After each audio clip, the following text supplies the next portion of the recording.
Hello everyone, welcome to EmergiQuiz. I'm Sandhia Arrora, second year Peds Emergency Medicine Fellow from Dayton's Children. I will be presenting my case titled The Purplish Puzzle Part 1 today. So let's jump into the case.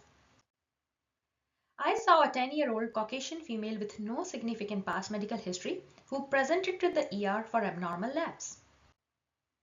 Patient presented to the PCP office for 3-day history of non-bloody, non-bilious emesis, epigastric abdominal pain with decreased activity and rash before her ER visit. Patient also reported dark, hard stools, history of decreased urination. She voided once in past 24 hours, no fever and current illness.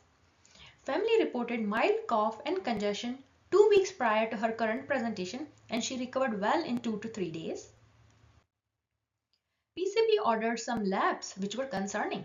Her BUN and creatinine was elevated to 117 and 14.4 milligrams per deciliter respectively. Thrombocytopenia with platelet count of 67,000. Her coags were all abnormal. After those lab results, patient was sent to the ED for further management. Further history in the ED reveals nothing.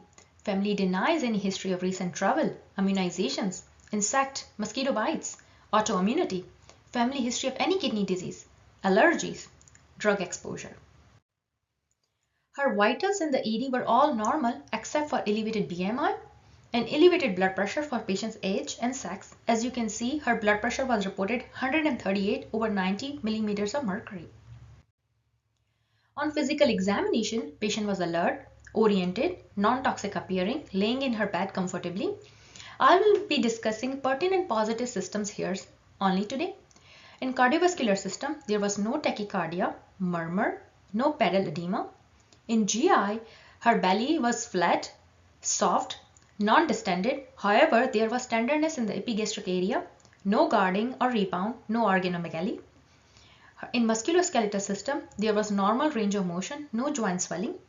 In the skin, there was non-blanching petechial and purpurar rash over upper and lower extremities bilaterally, which was worse on both lower legs with some bullae formation over the patient ankles.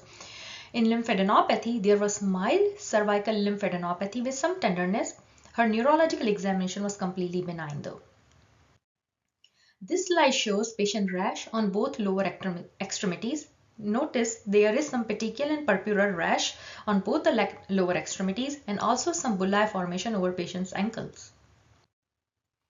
Workup in the ED included repeating some of the labs. Patient CBC showed normocytic anemia with hemoglobin of 10.9, thrombocytopenia with platelets of 66,000.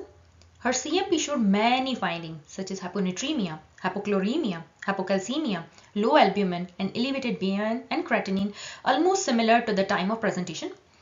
Other pertinent labs showed mildly abnormal coags, elevated LDH, CRP, ESR, low complement level 3 and 4, elevated ASO titer, and patient respiratory viral panel was negative. Patient was given 10 ml per kg normal saline bolus in the ED, and nephrology was consulted, who recommended admission to the PICU for renal replacement therapy. Patient was admitted to the PICU where definitive diagnosis was made on day 4 of admission. Stay tuned everyone for my part 2. Bye.